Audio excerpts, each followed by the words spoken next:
Well, good morning, everyone. It's great to have you here. Our second meeting of 2018, hard to believe. And that was a special request. Ain't no stopping us now. I love that as a theme. Let's get rolling and not stop. I will call the January 23rd Board of Commissioners work session to order and ask you to turn off your devices. And Lieutenant Tess, if you'll bring the sign-up sheet.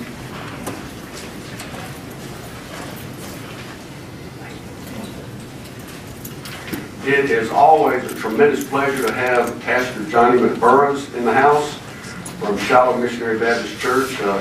8 days ago, MLK Day, I was able to go to his church. His fabulous service and some great speakers and just a good celebration. So if you ever get a chance, put that on your calendar next year. So Pastor McBurrows, if you come and lead us in our invocation and our pledge, I appreciate it. Thank you, Mr. Chairman. Let us prepare our hearts for prayer. Our Father and our God, again, we come into your holy presence. Give you thanks for another day. Lord God, as we stand here this morning, we pray right now for this great nation we live in. We pray for the leadership all across this nation. We now, Lord God, lift up this Board of Commissioners and all that works in Paulding County, that you may have a hand and a free course in all that we do to make this a better community. We ask you now, Lord God, to continue to lead, guide, and direct us, that we ourselves, Lord God, will be the living light that the citizens of Paulding County will see day by day, that we, Lord God, will make a difference in the life of all of the citizens of Paulding County. We ask this all in the wonderful name of our Savior we pray. Amen. Amen. Let us pledge. I pledge allegiance to the flag of the United States of America and to the republic for which it stands, one nation, under God, indivisible, with liberty and justice for all.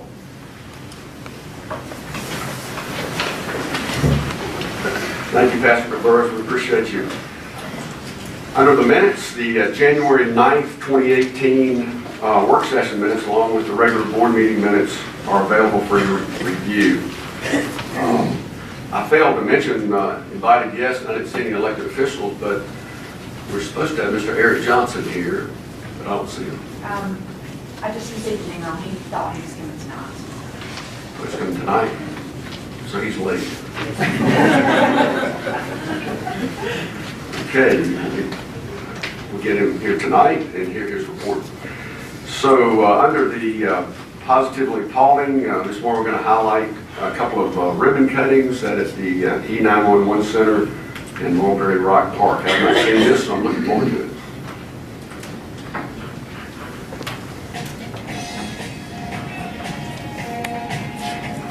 And we have a group of highly trained professional communications officers, and this facility, they are the facility.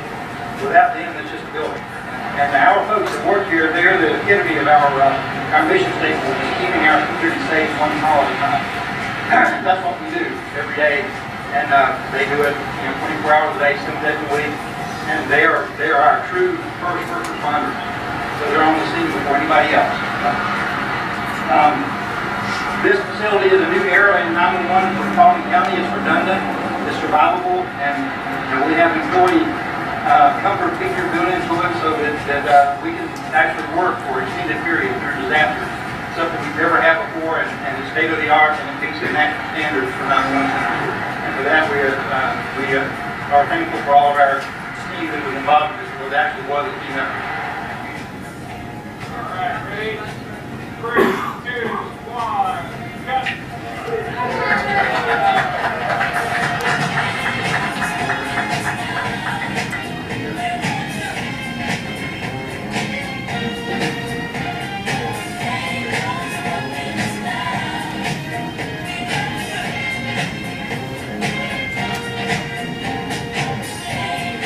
This is the 12th park in Paulding County, and the property was bought by SPLOST money back in 2009, and then $9.3 million was required starting in 2016 to put this together.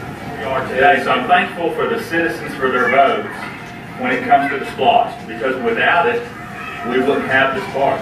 Very thankful it's the first park in Post 2. I'm thankful, I'm excited for the people in Post 2, and I'm excited for the citizens all over the county. 1, 2, 3. Cut.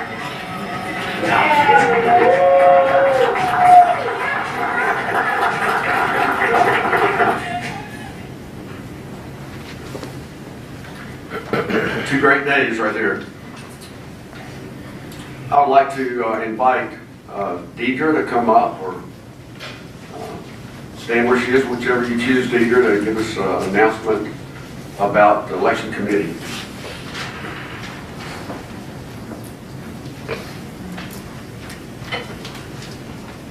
Good morning. We're excited that it's 2018, it's a new election year, and today, downstairs in the cafeteria, we are having a poll worker meet and greet. I put out some brochures. There's some applications in the back. We're doing it this morning from 10 to 12, and then this afternoon from 6 to 8. We're looking for some new people to come out and help us during the elections this year.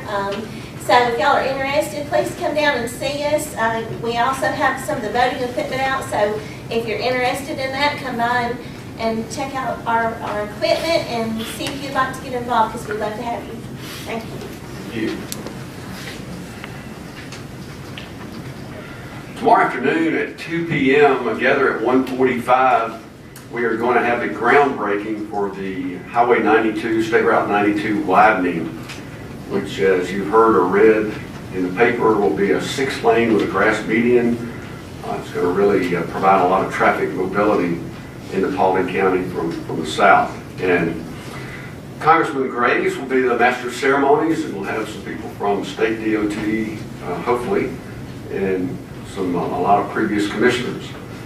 So again, it's at 2 p.m. Didn't tell you the location. It is Highway 92 and Brownsville Road, which is where the food depot is located. So park there, and then you'll be able to see where the tent is and where we're going to have that celebration. Okay, we don't have the invited guests, so moving on to bid awards, we have nothing there either. Reports from committees and departments. Pleasure to have Lori Ashmore give us a report on the mid-December water outage problem that we had.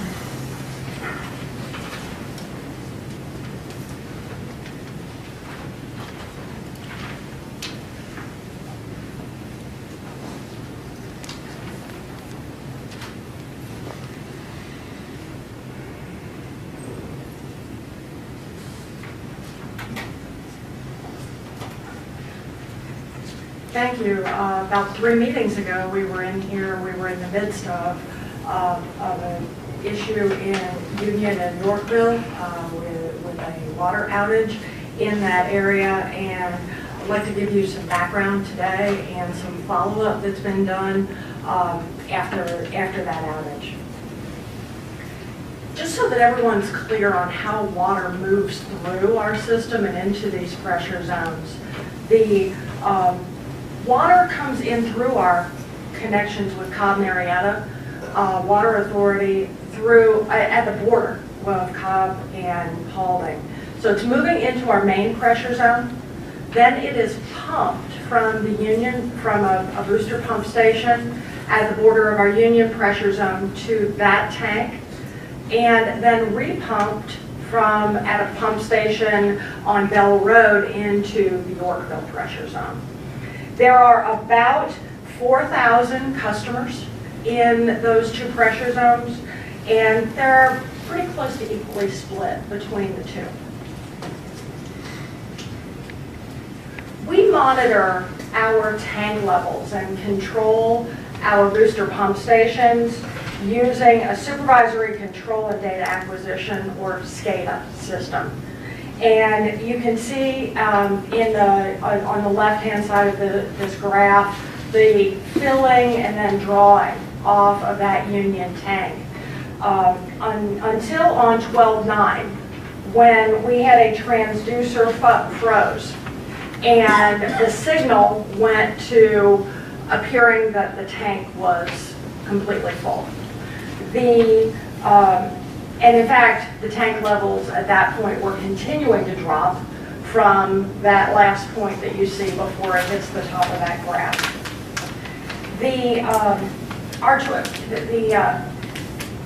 initial 24 hours following that freeze, any low pressure calls that we received were misinterpreted and were not seen as being associated with any issues with the tank.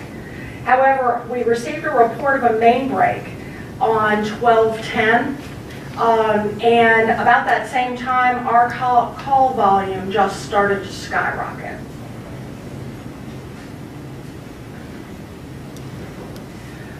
The reported main break was actually not a main break. It was an old fire hydrant connection that was leaking because of the pressure drop. At that point, our operations manager identified that there was a problem beyond just locally at that fire hydrant connection, and that the union tank was empty and the booster pump was not signaled to pump.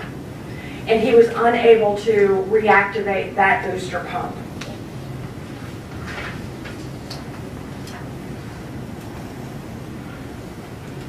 We're experiencing low suction pressure at the union pump station.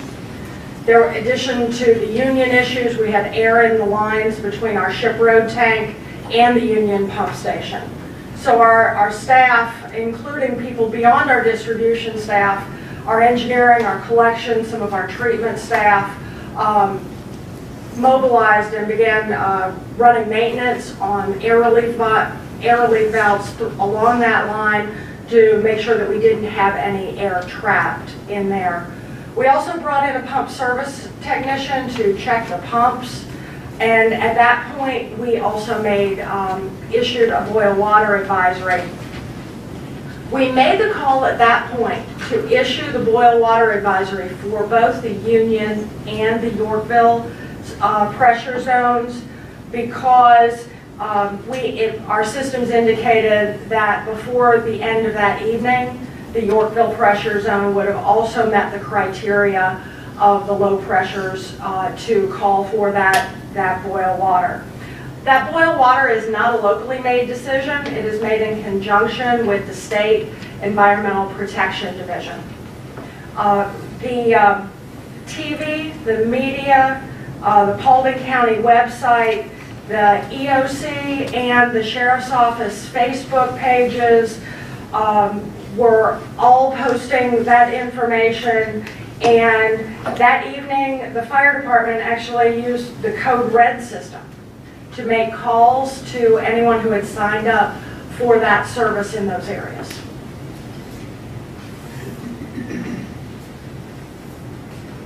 When we were able to reactivate the pumps, that Union tank was filled, restoring service in the Union pressure zone within a couple of hours. However, there was a significant amount of air that was remaining in those water mains. We attempted that afternoon to restart the pump serving Yorkville, but again fought with air in the lines. The Yorkville tank actually continued to provide service in that pressure zone for about 22 hours after that initial main break report. But with the expecting to find people coming home from work to no water, we activated a secondary call center to be able to support the call volumes that we were experiencing in that time frame. We received over 3,500 phone calls, over and above our normal call volumes, during about a 2.5-day period. When we restarted our Bell Road pump station to pump into the Yorkville pressure zone, we discovered that we had air trapped in lines at the high points along the line between the Bell Road pump station and the tank. That line has no air relief valves on it, and we had several high points in the line that also didn't have hydrants along the line. The hydraulic profiles were not looking the way they should have. We had folks out in the middle of the night still flushing water from the lines, trying to relieve some of the air in the lines. And while that's snow on the ground, the white water coming off of that hydrant is just air entrained in that water. We continue to do additional pumping, and we brought in, actually I made a phone call to Edison Engineering at about 9 o'clock in an evening and said, data's not looking like it should, need some, and our staff has been working for, at that point, we were over 16 hours and needed some additional eyes on that data to figure out what to do. We identified and started to work on releasing air from those high points. Overnight, we did taps on the lines, and thanks to Commissioner Pawnell, I actually have a video to share with you of when we tapped into the first one. Bring that back up. It was just pumping air. As we relieved it from that first high point, we did four or five more that overnight, that night. That was pretty neat. And at that point, we started putting some water into the tank. We were still not filling that Yorkville tank to the levels we had been able to fill it to prior to this outage, and continued to work on repairing air valves. We replaced the flow meter because it did not appear that we were pumping the amount of water through that line that we should have been. But after relieving the air, we were able to get pressures over the minimum pressure requirements and to begin work to start to be able to release that area from our boil water advisory. We collected samples from 10 sites. Both of the booster pump stations, both of the tanks, and then 6 sites that were some of our microbiological sampling sites. And I have to say that we had a lot of support throughout the county staff in this. We had, not only was our team pulling together, but one morning we had community development, Ann Littman and Mark Long took a hold of some data that I was able to get on our sampling sites, use the GIS system, and identify these 6 sampling sites for us so that we could get the lab out and get samples collected and get that rolling. It takes 24 hours for us to get the bacteriological samples back. What we had to have was negative for coliform bacteria and positive chlorine levels. And we were able to achieve that. And at that point, we submitted the data to EPD, and they concurred that we could lift the boil water advisory.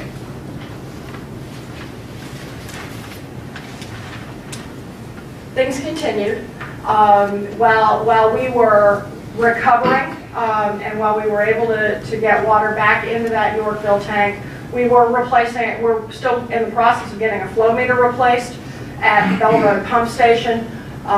We have got spare parts brought in for the sensors and the control systems. We've done cold weather communication and cold weather preparation that has been successful. It's allowed staff to weather then another event where we had the same, you see the graph on the lower right shows a very similar kind of thing as we had on Union at another one of our tanks on New Year's. And we were able to weather that event with no outage to any of our customers. We also conducted a mechanical maintenance peer review or audit of our mechanical maintenance protocols. And I will say that the initial report that we have got is consistent with my management team's assessment of where we are. Our condition of our assets is consistent with their age. We're relying on institutional knowledge to operate and maintain the system. And we really need formalized identification of what's critical and then communicated with the entire staff, and we need contingency plans, written contingency plans. They found we have a dedicated staff. We know we've got a dedicated staff. This event, we can talk about team all we want, but what we saw that during that approximately week was true teamwork. We do need a formalized lockout tagout program and confined space entry programs. Our safety protocols are deficient. And we are responding to leaks and problems in both the distribution and the collection system. And that's limited maintenance. We're responding to, we're doing repairs. We're not doing preventative maintenance. And the redundancy that we have, because we have 2 pumps, we have 1 spare pump in a pump station, that's what allows us to continue operation. We desperately need a formalized maintenance program for all of our mechanical systems. We not only looked at the distribution and collection system, but also the plants. Our wastewater plants are further ahead than our mechanical maintenance in our distribution and collection systems. I like to think we have we know where our deficiencies are. Now we just need to continue to strive to get them corrected and prevent any further events. If you have any questions, I'd be happy to answer them. Could you flip back to the video that you showed? Just you don't want to do the video, just put the picture there. That was interesting. To say we have a staff that came together during that time, pretty unbelievable to be out there and see it, to see the teamwork. But we had engineers out on site. We had 2 crews out there all night that night that we were putting in these taps. We had engineers and folks inside this building, and then we had folks in other buildings off site, and they were all communicating with one another, and I appreciate it. To come up with what they needed to do, because this was just something that had not happened before. And what I thought was interesting when we did this was that's how they do a water meter tap, but it's not done on the top of that pipe, it's done on the side. So when those 2 crews got out there, both to do these taps, and we had them in different spots, of course the guys that had always done water taps for meters are like, well, you know, what are we doing putting this on the top? But I think I said it at the breakfast that we had, was those guys, our crews, our teams out there, they really didn't ask questions. They figured that there was enough people working behind the scenes to come up with what we needed to do. We all trusted one another just to do it, and we saw success. It took time, but these guys and gals worked together. They worked hard. They worked for days and days and days, and I saw they were just wore out. But they continued to pursue what we needed to do, and we got through it. It was just something that had never happened before, but I was out there with them. It was just so interesting to see how well they worked and how we got through the process, and probably learned more about water that night than I ever planned to. But it was very interesting. But we just got a great crew, and to know that we had folks in this building and out on the sides of the roads all night, crews everywhere, crews and then engineers in other spots that were working together to come up with this was pretty unbelievable. So I appreciate everybody that had a hand in that. I thank you for it. Our employees that were out there on the side of the road, a lot of them took a lot of abuse from a lot of citizens that were frustrated, just like the Georgia Power and Greystone Power folks took a lot of abuse too. And it was just an unprecedented thing that happened, and we learned a lot from it, and we learned where we got some things we need to pay attention to. So I'm looking forward to that too. Thank you for your work, Lori. Thank you. And we're proud and blessed to have Lori Ashmore on this water team, and as the director, drives a good way to get here every morning. I'm sorry you did have to come to Paulding County to get your first board water advisor experience. But now you got it, so. Any other comments? Thank you, Lori. I'd like to back up to invited guests, since this is the first morning when we were going to have Eric Johnson here, who is the CEO of Comprehensive Program Services. But just to let you know, and those that watch on Channel 23, that monthly we will have an update, like we've always got with from Kelly and Caldwell, just to let us know that things are on track and to keep us informed. So if you want to come back tonight, you can hear Eric, but he's supposed to be here this morning when we have more people. So just letting you know that you are going to get regular reports on the jail progress. The jail should start construction here in March.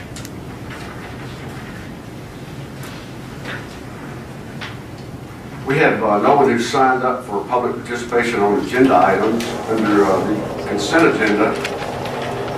3 items. Number 1 is to approve and request the convened grand jury to add the addition of 1 new alternate member to the Paulding County Board of Equalization. Number 2 is to appoint Lauren Wills as the employee selection to the Paulding County Civil Services Board for a term ending December 31st, 2020. And number 3 is to reappoint Brenda Paris Thornton and Randall Hambrick to the Paulding County Department of Family and Children's Services Board for a 5-year term ending December 31st, 2022. Would any of the commissioners like to place any of these consent agenda items on new business, under new business? Under old business, we have none. New business item number 1 is discuss action to approve change order number 1 for construction of the Richmond Creek Dam in the reservoir to Brad Cole Construction for construction of an entrance roadway off of Old Dallas Road in the amount of $115,329. And Ms. Ashmore will be our presenter if necessary. You like Kelly? Kelly will do. Mr. Comstock will do. Good morning, Commissioners. Good morning. This change order is for Brad Cole Construction, who is the dam and reservoir contractor, and is for establishing a permanent access point to the reservoir off of Old Dallas Road. Now, it's important to point out that this is not a public access point. This is put in place specifically for Paulding County access. 1 to 2 times a week, county staff, once the reservoir is up and running, will need to go out to the primary outlet structure, and this will be the access point to be able to do that. When the design was being developed for the reservoir, the initial intent was to have a road going from the water plant over to the reservoir within the county property. As the design was being finalized, we came across 3 different areas of wetlands that were along that route. And those wetlands had not been included in the mitigation that took place associated with the reservoir. The anticipated mitigation cost to deal with these wetlands was over $1 million. So at the time, we recognized that there had to be a more cost-effective way to do this because of the infrequency that this road would be used. So that initial internal road was taken out of the design while we looked at alternatives to develop. So there was not an initial road that was placed in Brad Cole's contract. So this change order essentially puts in place that access road that will come off of Old Dallas Road at a significantly lower cost, only $115,000. It will be a controlled access point. There will be a gate and a CCTV camera there so that the county can monitor and make sure that there's no activity that's taking place there. And like I said before, once construction is complete, you're only looking at 1 or 2 times a week the county staff would come out and go through this entrance. There is an existing entrance that's on Old Dallas Road that's being used for construction. The anticipation is that that will be closed and the new entrance point will be relocated, and that will be the access point. So where the current entrance point is, that will be revegetated and will blend back into the surrounding woods that are located there. So the Total cost for this is $115,329. We were carrying $1 million within the program budget to address this road because we didn't know what the cost would be. So this is an area where we were happy to come in significantly lower than what was in the program, and that allows the remaining funds to go into the overall program contingency. Any questions? So we're actually, by doing this versus what we were going to do, going to save $855,000, $845,000? Yes, sir. Yes, sir. At this time, the access road now that it's going in, it's going to be closed. Correct. There's not going to be two open at the same time. No, sir. This is going to be a permanent Yes. fixture to where we can get in and out and monitor. That's correct. Now, the current entrance road access point is being used for construction. And just to address some of that activity that's going on now, over the last 3 months, the reservoir has been receiving a lot of gravel associated with the blanket drain. So there's a significant amount of truck traffic that's going on Old Dallas Road currently. That will continue for about 2 more months, and then it will taper off significantly. We have been addressing some of the impacts of that additional traffic on Old Dallas Road. We anticipate likely having to repave that road. We're trying to wait till the heavy road traffic is off of there, but we're looking at taking some interim measures, changing how we're doing some of the patching in the interim. We have engaged PDOT to get their opinion, and over the next couple of weeks we're going to be making some additional changes to make sure that the potholes and stuff that have been associated with the current construction traffic are addressed for the residents that are there. But once again, long term, once construction is complete, we're talking about this access point being used very seldomly, just for county employees, no public access, no boats, all of that will be coming off of Highway 61. So you're looking for a change in the traffic in about 2 months? Correct, yeah. It's not going to stop? It's not going to stop, but it will be greatly reduced from what the current conditions are, yes. And from that point to the time we get finished, you guys are going to try to just keep it maintained, Correct. so that the citizens out there can get in and out without tearing the vehicles up. That's correct. So, And then right when construction is finished, we're going to be looking at resurfacing Old Dallas to put it basically to New York condition. why in 2 months? Is it because the gravel trucks will be finished then, you think? Correct. Yeah, it's about a 5-month period for all the blanket drain gravel to be hauled into the site. Thank you. So basically, it's got a lot to deal with through the winter, but once spring starts coming, it's going to get better. Yes, sir. It's going to get better. Yes, that's correct. All Yeah. right. Well, spring brings a lot of happiness, so that'll be happy for those folks out there too. Yes, sir. Right? Yes. All right, so nothing you reported to us today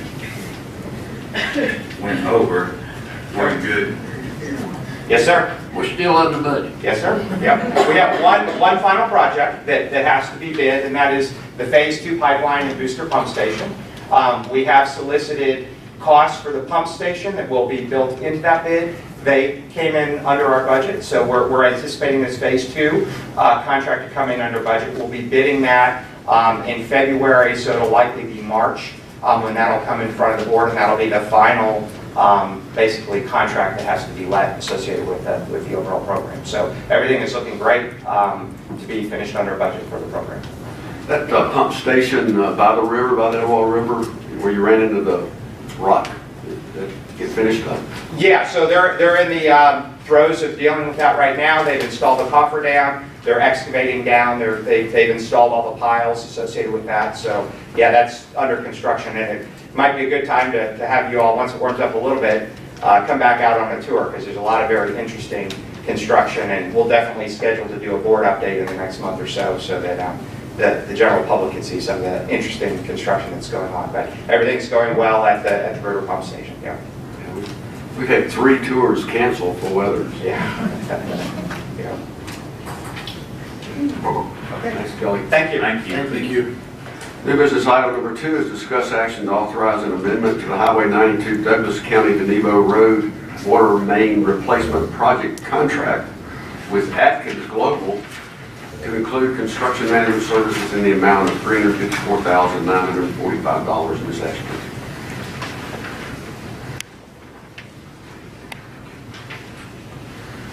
With the Georgia DOT let of the Highway 92 road widening project, we also have significant work ahead of us to relocate that water main.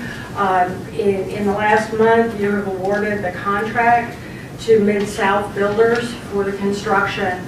This is the engineering, administration, and inspection of this line replacement. It is over this is an amount not to exceed over a 5-year period, and it will be their services will be provided timed with the road contract, with the first the road contractor with the water main relocation, and then they will have staff on site to do that on-site inspection as needed.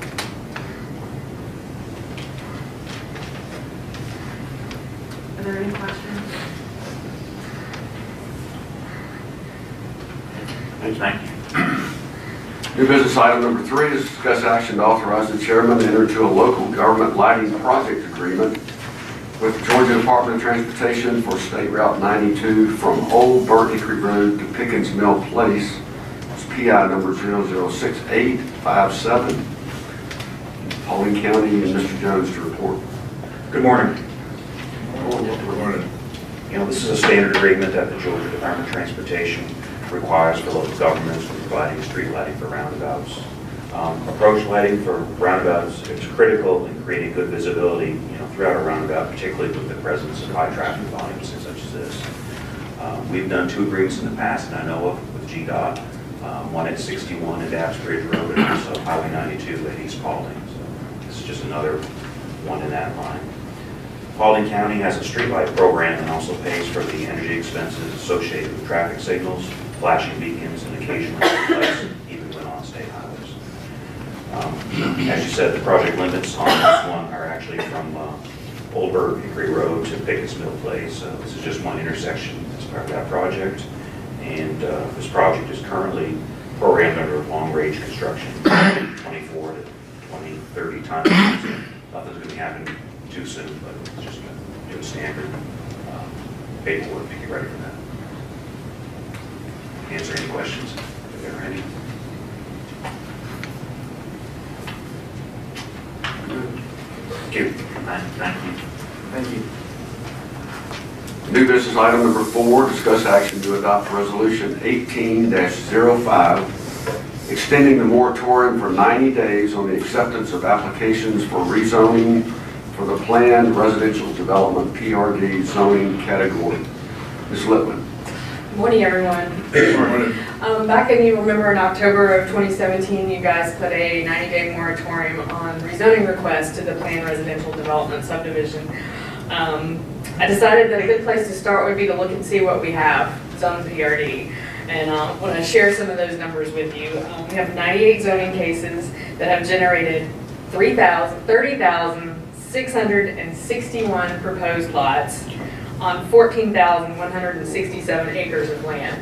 That land is the equivalent of Dallas, the cities of Dallas, Hiram, and Brownsville times 2.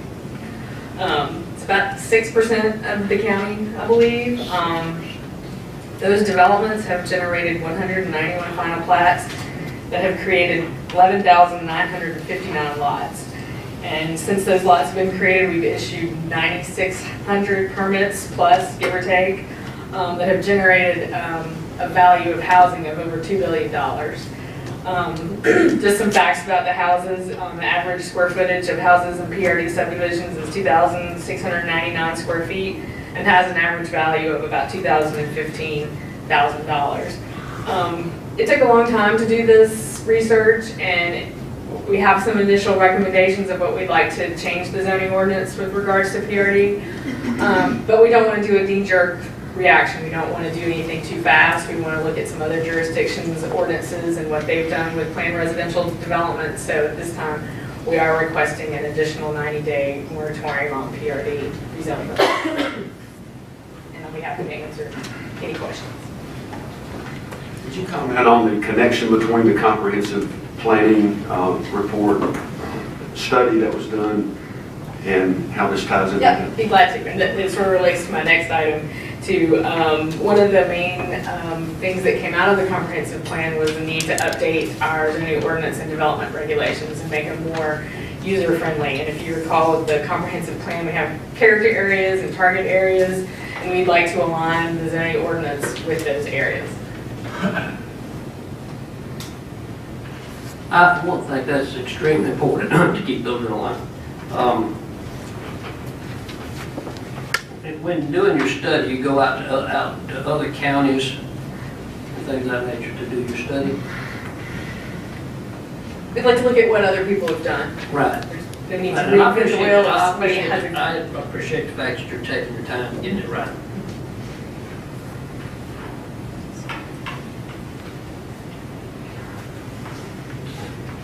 Did part of your study include when this large amount of acreage was purchased and zoned PRD? Yes, I have a giant spreadsheet that has each one of the 98 rezoning cases. I tell you when it was rezoned, what its sewer availability is, how many final plats it has, how many houses they have, what the value of the total houses in that subdivision.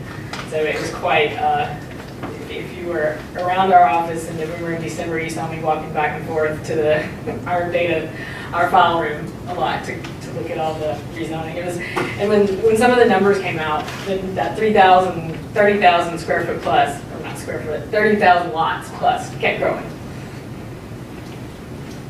So it looks like the PRD, some of the oldest ones are from the late 90s, I believe 98, I believe Hunter's Glen is the oldest PRD zone subdivision.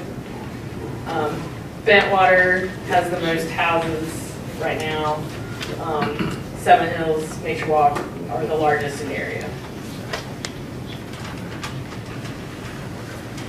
Any other questions? I think the 94 days will cover it. Yeah, I think it will. Unless you'd like to make it longer. We'll be happy to research more. That's why I'm asking you. 90 days will cover it. I think it will. New business item number 5 is to discuss action to adopt resolution 18-06, adopting a moratorium for 90 days on the acceptance of applications for rezoning, civil plan review, architectural plan review, and building permits for retirement communities in the office and institutional district, O-I, and general business district, B1, neighborhood business districts, NB, planned shopping center district, PSC, and highway business district, B2, in the zoning ordinance. This sort of came out of the PRD research. PRD allows for a senior living component, and in talks with our friends at the City of Hiram, as well as our planning and zoning department here, we've had a great uptick in calls for information about retirement communities. And I just want to read, retirement communities is defined by the zoning ordinance as a development which may be in any housing form, including detached and attached dwelling units, apartments, and residences offering private and semi-private room. These are permitted outright uses in all those zoning districts that the chairman read. And just, I love data and facts. Baby boomers started turning 65 in 2011, and the average is that 10,000 turn 65 every day, and I think 10,000 retire every day. And I believe as far back as 2014, I've been mentioning the silver tsunami, and I think it's less of a burden on the school district. They may not have children, but ourselves and the City of Hiram have some great concerns about this retirement communities being in a permitted outright use in these commercial zoning districts. For one, it has the potential to take property on main thoroughfares that could be used for potential to generate jobs and additional revenue off the books. It would still be taxed unless it's a nonprofit retirement center. But our biggest concern with the way it's worded is there is no density requirement. You can have a 4-story building. There's no minimum dwelling unit requirement. You can have a 4-story building full of 400 square foot dwelling units. And there's no requirements for covenants or deed restrictions to adhere to federal 55 and over housing requirements. So based on this, and this we'd like to create a residential senior living zoning district that might be the template that we use when we update the zoning ordinance to make it a little more clear and concise. Because right now you have to flip a lot to find buffers and parking requirements, so we'd like to use this as a template for future changes to the zoning ordinance. Be happy to answer any questions about this one too. We're also kind of working with the city of Hiram. Yes. They're working with us. They are looking to implement a moratorium as well. But the summarization, if I understand it correctly, you don't want to take commercial property that can be used for commercial, put a senior living there. Correct. That would take away from that. Right. We want to create a residential senior living zoning district that then they would come to the planning commission here and the board of commissioners of the city of Hiram for final determination if that property is best suited for that. Yeah, so everybody will understand also, we don't want, so someone builds a senior living facility, and then somebody comes next door on a piece of commercial land, they want to put a manufacturing unit there, and then the people complain about the noise, and then they fight it.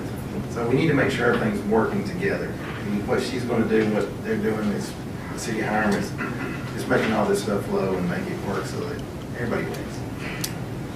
And this will tie back to our comprehensive plan too, Yeah. because we have corridors and target areas, and where those areas are might be more conducive or less conducive for senior living. Todd Connolly mentioned the 90 days in the last one. You got a lot going on in 90 days. We're confident on the 90 days for both of them. I'm definitely confident on the senior living, and I think once, you know, maybe if you wanted to do the PRD for 6 months, I would be fine with that, if that's legal counsel advice to that.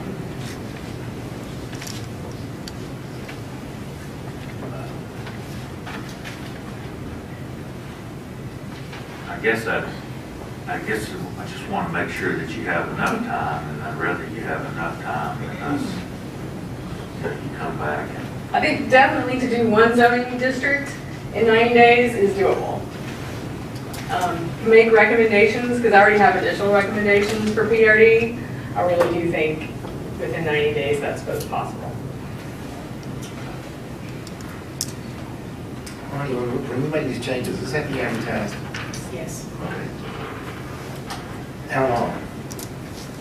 Same time as any regular zoning, it would be in the, it has to go before the planning commission, so they would advertise it, I would assume, for the last 30-day period in this, they'll advertise it.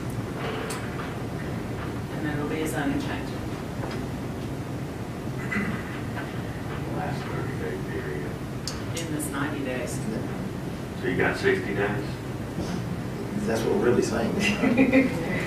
If you don't want the moratorium to lapse before the ordinance is in place, then yes, she has to advertise in the last 30-day period and hold a public hearing at the end of January, February, April.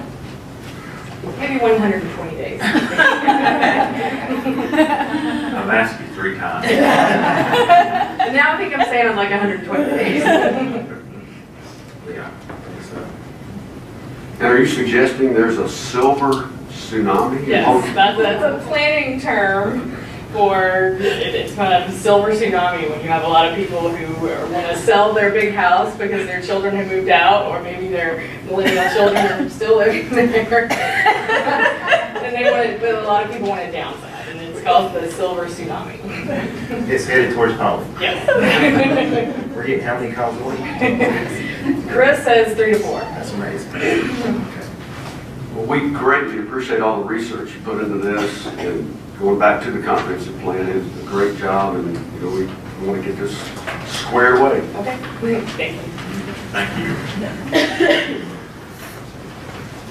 So that's the conclusion of regular business. There is no executive session today. There are no citizens who have signed up on non-agenda items, so I'll entertain a motion to adjourn. Could I ask?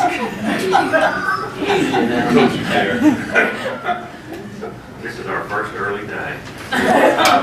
Keep it that way. So to put you on the spot, if we were going to extend one of them to 120 days, number 4 or number 5? Number 4. Number 4 would cover you. Yes. Okay. So 60 days on the 5 is fine though, because you got 30 days advertising. Yeah. Let me go through this timeline again. So today, this is January. So the first 30 days is over in February. Second 30 days is over in March. The third 30 days or the 90 days is up in April. at the beginning of April, she has to advertise in the Dallas New Era that there's going to be a text amendment to the zoning ordinance in order to adopt something.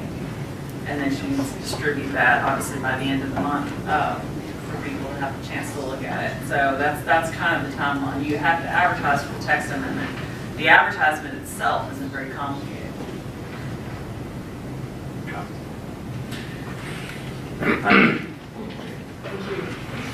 I'll make a motion to adjourn.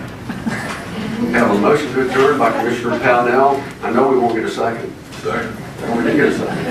Thank you, Lord. All those in favor say aye. Aye. Adjourn.